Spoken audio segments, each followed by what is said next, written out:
नुआ ओडिशा गठन करने समृद्ध ओडिशा गठन करने लोकंकर सरकार विगत 100 दिन है आज 100 दिन पूरीला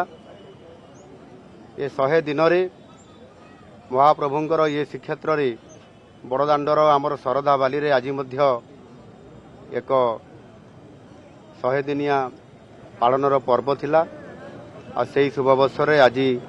आमे महाप्रभु श्री जगन्नाथ को आज दर्शन कलु। प्रभु को आशीर्वाद रे प्रभु आमको 5 वर्ष पई ओडिशा शासनर दायित्व देइछंती एवं विगत 100 दिन रे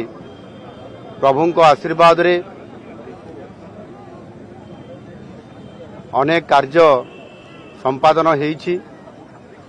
एवं लोकंकर आस्था भाजन हेइ पारिछु। लोक माने हमको आशीर्वाद करुछंती एवं लोक माने किभଳି भाबरे न्याय पाइबे ओडिशार केमिति विकास हबो एवं आगामी 5 वर्ष रे नुआ ओडिशा गठन करिबार एवं समृद्ध ओडिशा गठन करिबार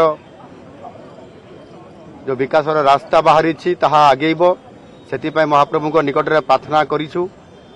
महाप्रभु निश्चित भाव हमको आशीर्वाद करिछंती एवं आगामी दिन में ओडिशार विकास भारत वर्ष रे सर्वश्रेष्ठ हब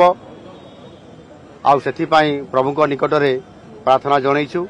प्रभु निश्चित भाव हमको आशीर्वाद करिछंती एवं ओडिशा रे सुशासन हब ओडिशा रे विकास हब ओडिशा रे लोकन को न्याय मिलिबो ए कथा प्रभु को निकट रे मु प्रार्थना करिछि। प्रभु निश्चित भाव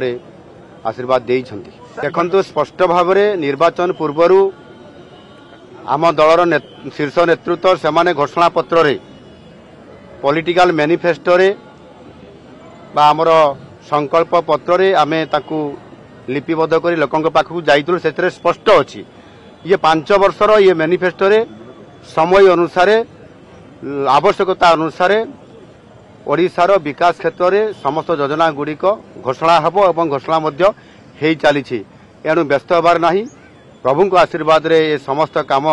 यथा रीति अनुसार एवं विधानसभा एवं सरकार कैबिनेट रे सरकार नीति स्पष्ट भाव में समय अनुसार हेब सेथिपाई निश्चित भाव में सरकार सजाग अछंती एवं लोकंकर काम करिया पई सब बड़े सरकार रेडी अछंती।